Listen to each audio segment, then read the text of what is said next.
Football is back, and right now Bet365 are offering a wide range of markets, including first, last or anytime goal scorers. With over 45 million members, it's the world's favourite online betting company. We've got wall-to-wall Premier League football with games being played nearly every day, and with Bet365 Bet Builder, you can combine match results, players to score, number of goals and more to create your own personalised bet. And if you can't watch all the games live, with Bet365's Match Live feature, you can follow every moment through live graphics and text. Bet365 is the world's favourite online sport betting company. The app can be downloaded from Google Play and Apple App Store. Over 18s only. Please gamble responsibly.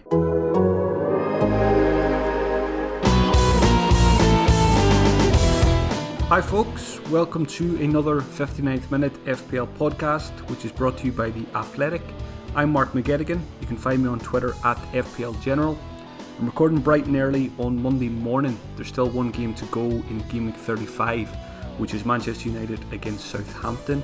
I'll be hoping for big returns from Bruno Fernandes, captain, Marcus Rashford and Anthony Martial to turn my small red arrow into a green one. It's another short turnaround between deadlines this week. We've got another one on Tuesday evening at 7:15 UK time, so it's slightly later than usual. There's been a couple of 5pm deadlines recently, but this one on Tuesday is a 7:15 deadline, so make sure you make note of it and don't miss it. Just 3 game weeks to go now, so got to smash it for these last couple of game weeks to sew up those mini leagues. If you're not yet an Athletic subscriber, you can get a 30-day free trial with my link, which is theathletic.com/FPL pod. Just one shout out this week, one new member to the 59th Minute Club, my fellow Donegal man Seamus Coleman. Now it's an interesting one because he didn't start the game, he came on for the injured Yerry Mina, and he registered 59 minutes on the FPL website. He conceded 3 goals as well, so he managed to get himself a big fat 0-pointer. So welcome to the club, Seamus Coleman. We were very close in the Brighton game to getting a triple 59th minute shout out here, but 3 guys went down as 58, so very, very close.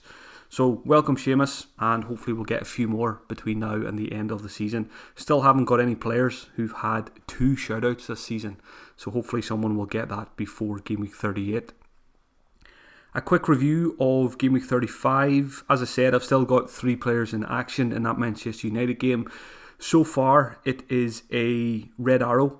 I'm on 31 points. I've gone from 38k down to 42k, so I mean, when you score 31 points, I would expect to have fallen a lot more than just 4k, but it was a very strange game week.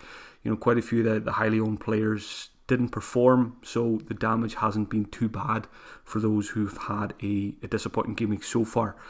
I ended up banking the transfer going into the game week because I was considering Vardy, but it would have been a -4 to get rid of Jimenez, and I just didn't fancy it. I wanted to give Jimenez one more week, and it paid off because if I took the -4 for Vardy, I would have been down on that move. So happy that I kept Jimenez, but he will come up a few times in this podcast before the end. There's a good chance I'll sell him, even though I got that goal from him during at the weekend.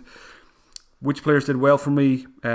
Jimenez 8-pointer, Mahrez with 6, Doherty clean sheet, and Pope managed to get 3 points despite getting a yellow card, so I was pretty happy with that. I think he made 8 saves in that Liverpool game, so the 3 points is not amazing, but I'm very happy that he kept the likes of Salah and Mane scoreless.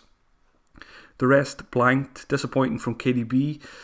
That's 2 games in a row now that they've won 5-0, and I think he's got 1 assist from those 10 goals, so it's very frustrating at the moment.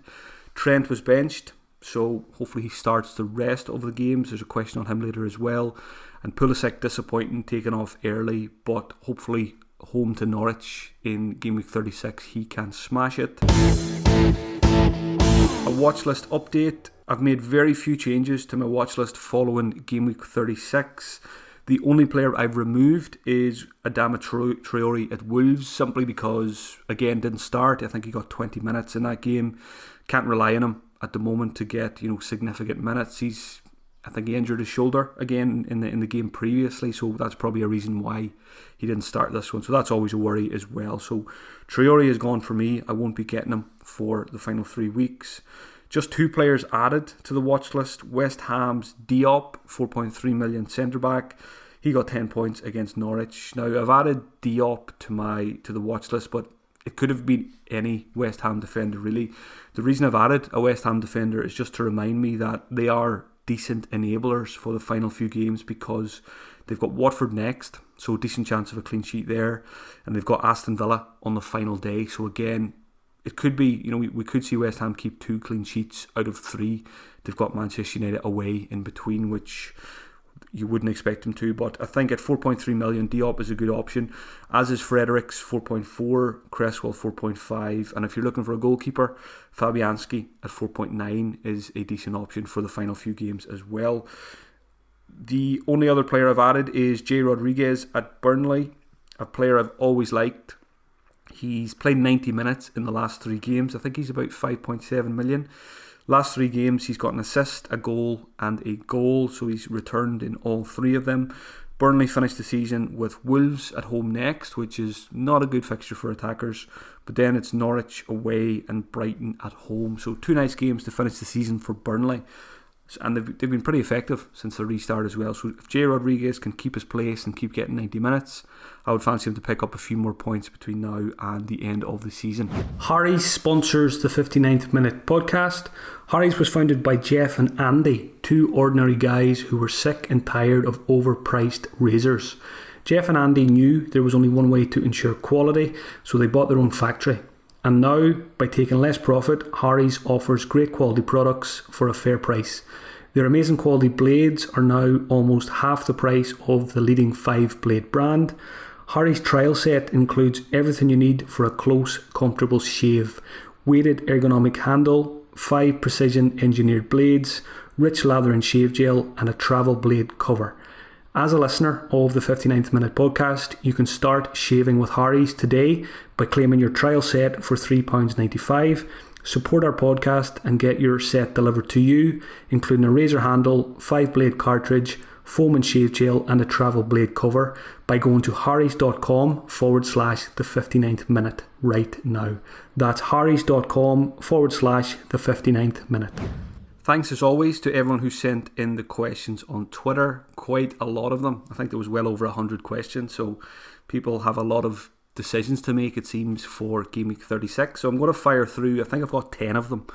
So first one is from Desperately Seeking Dusan. He asks, Giroud or Ings this week? It would be nice to target Norwich, but feels like booking in a free transfer. So yeah, I think Giroud, I think any Chelsea player is attractive this week for that Norwich fixture at home. But for me, with Giroud, you're just never guaranteed that he's going to start. I mean, just look at Game Week 35. I think Tammy Abraham played 90 minutes. Now, I think I would expect Giroud to start against Norwich. I would expect him to come back in, but there's no guarantees there. And I think the most important thing about this is it is booking in a free transfer. So you're going to bring him in for Game Week 36, but you're most likely going to want to get rid of him again in Game Week 37 or Game Week 38. So I always feel in that case transfers are better used elsewhere, on buying a player who you can bring in and just keep him for the final 3 games rather than a 1-week punt on Giroud. So I think when it comes to Giroud versus Danny Ings, I think it's a no-brainer. I think it's got to be Danny Ings. He's got great fixtures as well for the final 3 games, but the difference between him and Giroud is you just buy him and you keep him, on penalties as well. So I think for me, I'm not even considering Giroud this week. I'll talk about transfers at the end of the podcast, but for me, Danny Ings is much more likely to come in to my side than Giroud is. Question from FPL Goat: who to sell Jimenez for? And FPL Goat asks, should we go Ings for the long term, Giroud to attack the Norwich fixture, or Jesus versus Bournemouth? So I already mentioned Giroud there. Giroud never gets 90 minutes. That's another reason why I don't like him. Now, I know Jesus very rarely gets 90 minutes these days as well, but he plays for an extremely high-scoring team. So, I'd much rather a Jesus for 60 minutes than a Giroud for, 70, 80 minutes at the moment. Giroud played 24 minutes against Sheffield United. So again, once I see that just sways me away from him completely. So FPL Goat says, who to sell Jimenez for? So I think I'm going to sell Jimenez this week as well. He's been very disappointing recently. Yes, he got his goal against Everton, but I didn't watch the game. But reading a few reports, it seems Jimenez wasn't at his most threatening, like he was a couple of months ago. And it's been like that for the last couple of weeks now. So I think, I've been talking for weeks about selling some of my highly owned players for a few players with lower ownership to try and climb those rankings. So I think the time has come now. I've got 2 free transfers. So I'm going to be making at least 2 moves this week with that in mind, getting rid of players who are highly owned and replacing them with a few lower owned players who've got good fixtures. So Jimenez is going to go for me. I don't think there's any issue there. I think a lot of people will probably sell him this week, even though we got that penalty. Who will I go for? I think Danny Ings is probably the standout. I've said I don't really like Giroud for just 1 week, so I like Gabriel Jesus as well. He's got that Bournemouth fixture, and City have great fixtures to finish the season. So a big return from him in Gameweek 35, and I wouldn't be surprised to see him go on a run of 10 plus points every week now for the last couple of games. So I like Ings a lot, and I like Gabriel Jesus a lot as well. So those are the 2 that are probably top of my list this week. Question from FPL Matty. Is it time to sell Trent Alexander-Arnold? So last 2 games, it's no clean sheets for Liverpool against Brighton and Burnley. So, if they can't keep clean sheets against Brighton and Burnley, I don't see them keeping clean sheets against Arsenal and Chelsea in the next 2 games. So I think if ever there was a time to sell Trent, I think it's probably okay to do it this week, because like I say, I think you're probably going to be relying on attacking returns for the next 2 games for Trent. So in that case, I think there's an argument to be made to let him go. I'm not going to, because like I said a couple of podcasts back, I was just hoping not to make any defensive transfers for the final few weeks and just focus on my midfielders and my attackers and just try and go after those big points.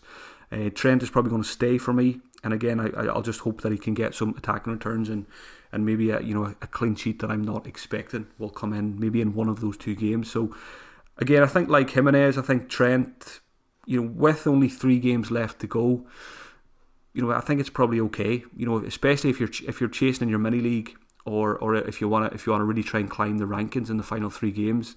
I think these are probably the kind of moves you can take calculated gambles for selling these players. Again, just look at the last 2 games. It's no clean sheets for Liverpool, and Trent was on the bench for the last one. There's no guarantee that Trent will start all 3 of the remaining games. Nico Williams could get another start with Trent on the bench as well. So that's another reason why it's probably okay to let him go. But personally, I just don't have any need to sell him, because when it comes to my transfers, my issues are up front. I probably want to sell Jimenez. I've still got Calvert-Lewin as well. And Rashford hasn't exactly been on fire. So I'm going to focus my moves there this week rather than in mid-defence. So I'm just going to keep Trent and hope for the best. Question from Brendan. Stick with Vardy or go to Danny Ings for the last 3 games? So, Vardy, a lot of people brought him in for the Bournemouth game and would have been hoping for a lot more than just 1 goal. It was ridiculous to see. I watched a good chunk of the game and Leicester were 1-0 up, and I went away and had a cup of tea and a few things, and I came back and it was 3-1. I couldn't believe it. Soyuncu with a moment of madness in the goal to get sent off. But Vardy, just quite simply, looking at the fixtures between Ings and Vardy, Ings has got Brighton, Bournemouth, Sheffield United, so very good fixtures. Vardy's are a little bit trickier. He's also got Sheffield United, but then he's got Tottenham and Manchester United. So Tottenham and Manchester United, 2 teams that are not conceding too many goals at the moment. I fully expect Danny Ings to score against my Manchester United tonight. But Vardy's fixtures, I think, are a bit trickier, and I think Southampton are just a better side at the moment. Last couple of games, I would have more faith in Southampton to score, 3 or 4 goals than I would, Leicester. I think Leicester have been stuttering since the restart. Looks like they're going to end up throwing away Champions League now as well. So they're in a bit of a downward spiral, whereas Southampton have been very good since the restart. So again, I would lean towards Danny Ings there. I would happily go Vardy out, Danny Ings in this week, because I just fully expect Danny Ings to continue what he's been doing all season, and he's going for that golden boot as well, so I wouldn't be surprised to see him win it. So Danny Ings, very good chance he will come into my squad this week. Question from Clean Sheet Wipeout. Great Twitter name, that one. Top 3 picks for a free hit in Game Week 36. So I think a lot of people will be going for free hit this week. Who would be the first 3 names on my team sheet? Had a quick look at the fixtures. Number 1 would be Pulisic for the Norwich game. Number 2 would be Phil Foden, because I think he starts against Bournemouth. And number 3 would be that man Danny Ings for the Brighton game. Another free hit question from FPL Teach Mode. If you were free hitting this week, which defence would you triple up on? So I had a look at this as well when I was looking at the fixtures just now, and I think my answer is none of them. I don't think I'd be tripling up on any defence on free hit. Obviously getting 3 defenders from one team is quite a popular strategy when you do go for that free hit chip. But I think the issue is most of the teams with good fixtures, you're probably going to want at least one attacker from those teams. So Chelsea's a good example. You could say, triple up on Chelsea against Norwich, but you're going to want a Pulisic or a Willian. Some people will take a chance on Giroud, these guys, so you're not going to triple up on the defence there. And I don't think I would triple up on Chelsea defence anyway after they conceded 3 goals to Sheffield United. So I never really trust their back line. So I think on a free hit, I'll be looking at a couple of free hit teams today and tomorrow. I presume I'll see probably a lot of teams with either just single defenders from teams or double at a maximum. So I think double defence from any team is probably enough this week, because like I say, most teams you're going to want at least one attacker from them if they've got a good fixture. Question from John Wayne. If we get early team news for Chelsea Norwich, is Abraham or Giroud worth a punt for captaincy? So yeah, Chelsea versus Norwich is the 8:15 kickoff on Tuesday. So FPL deadline 7:15. That one kicks off an hour later. So there's always a chance we could get a few leaks on Twitter in terms of team news. Who's playing for Chelsea, who's up front is probably the big question, and obviously is Willian and Pulisic starting. So I do think that is a good punt for captaincy. We've seen what Mikel Antonio did against Norwich, and I think any of those Chelsea attackers could do something similar. Obviously they're relegated now. I fully expect them to get another heavy beating from Chelsea. So yeah, I think if you see Giroud in the starting lineup before the deadline, I think that's a decent captaincy option. Likewise, Abraham, Pulisic, Willian. So yeah, I wouldn't put anyone off doing that. It's always the case of it's the first game of the game week. I remember back to Jimenez a few weeks ago when you captain the player the first game of the game week and he blanks. It's a very long game week then. So, but again, I never let that put me off. The time, day of the games never affects my FPL decision. So if you think it's if you think Chelsea guys are good for captaincy this week, by all means go for it. Question from FPL Yogi. Triple City attackers, stick or twist? My 3 guys have 1 goal and 2 assists over the last 2 games, and I have no idea if they even start. Patience is wearing thin. So FPL Yogi, I feel your frustration here. I've got KDB and I've got Mahrez. Last 2 games, City scored 10 goals. I would be expecting a lot more points than I have got from those 2 guys. But I still think it's a stick because, again, it's Bournemouth coming up. I'm definitely not going to sell a KDB before Bournemouth or a Mahrez before Bournemouth, even if there is, that worry that they'll get benched. Even if they get 20-30 minutes, they can do damage. So I think it's stick. Whichever City players you have, I think you just stick with them. Even if they do get benched against Bournemouth, that increases their chances of starting in Game Week 37 and 38. So, KDB, Foden, Mahrez, Sterling, Jesus, whichever ones you have, stick with them. And if you don't have 3, I think you've got to think about getting a third one. Certainly if you've only got 1 City player, I think you've definitely got to get a second one in. And I think this week Phil Foden probably looks the best bet because he should start, having not started the last one, if we can read into Pep, which is always a dangerous thing to try and do. So yeah, I would stick with the 3 City attackers. I'll be sticking with Mahrez and KDB for the foreseeable future, possibly for the rest of the season. And I may add a third one this week, which would be most likely Jesus, I think, because I'm very happy with my midfielders, so I don't really have space for Phil Foden. So I think next best bet is Gabriel Jesus for me. Question from Ravi Chiconti. And I've probably just answered this question. KDB, hold or sell for this game week? very frustrating. Like I said, 1 assist when City have scored 10 goals in the last 2 games, but KDB could go out against Bournemouth and get 2 or 3 assists and chip in with a penalty, and all will be forgiven. So I think it's very dangerous to sell the best player in the league before he plays against Bournemouth. So it's not something I would be doing. Yes, there's always a chance of a rest because he started the last couple of games, but not for me. I think KDB is a hold for me, probably for the rest of the season, I think. Question from FPL Net Assets. Antonio, must have or chasing points? So I think when any player scores, was it 26 points in the end? I think it's always chasing points when you go and buy a player, the week after they've done well. Is he a must have? Certainly not. No player is ever a must have. The problem I have regarding Antonio is I don't have space for him in midfield. I've KDB, Mahrez, Bruno, Martial and Pulisic. So who am I going to sell to get Antonio? The answer is none of them, really. I think obviously the time to get Antonio was for the Norwich game. He's not gonna score 4 goals every week. So is it chasing points? I think it probably is a bit. Is he a good option? Yes, I think he's a very good option. But if you can fit him in easily, I wouldn't be selling any of those guys I mentioned to get him in. But if you've got a spot in midfield, or if you're still in a 3-4-3 formation with someone like a Saka or a Cantwell, and if you can change things around and get Antonio in for the final few games, I definitely still like him as an option. He's got Watford next, and he's got Villa on the final day. So I'm expecting more goals from Antonio between now and the end of the season. And I just wish I had some space to fit him in, but I don't. So that is 10 questions covered. They, I hope, have covered some of the main talking points ahead of Gameweek 36. Hello, I'm James Richardson, host of the Totally Football Show, now part of the Athletics Podcast Network. We're going to be here following all the action as the 2020 football season reaches its belated conclusion. And if you're an Athletics subscriber, you can now hear exclusive ad-free versions of our show on the Athletic app. And don't worry, if you're not a subscriber, you can still listen to us for free with the occasional word from our sponsor by searching for the Totally Football Show on Apple, Spotify and all the usual podcast places. The Totally Football Show with me, James Richardson, still totally free and now totally ad-free on The Athletic. I'll wrap up the podcast with a look at Gameweek 36 captaincy and transfer. So captaincy, first of all, quite a few options this week again.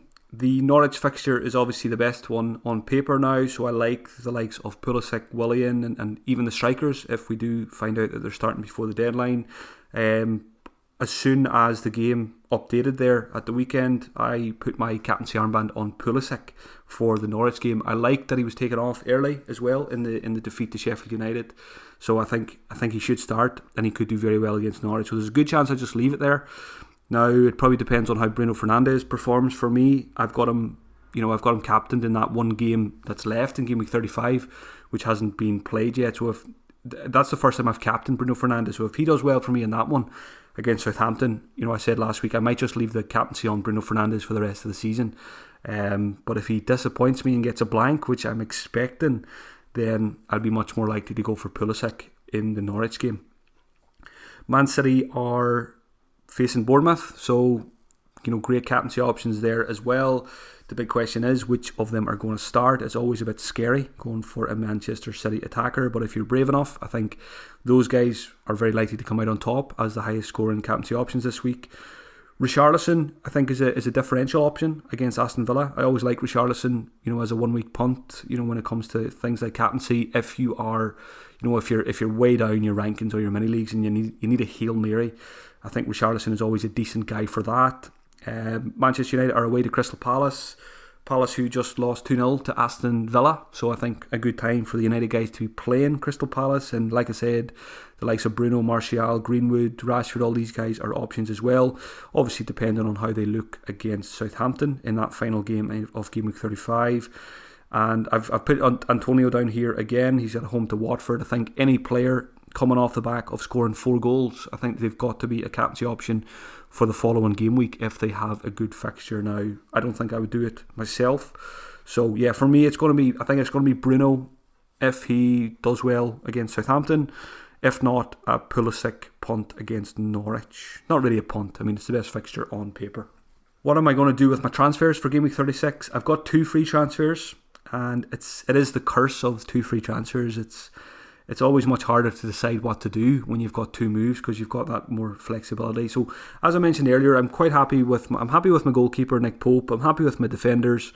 I'm happy with my midfielders as well, as long as Bruno or Anthony Martial don't pick up an injury in that Southampton game.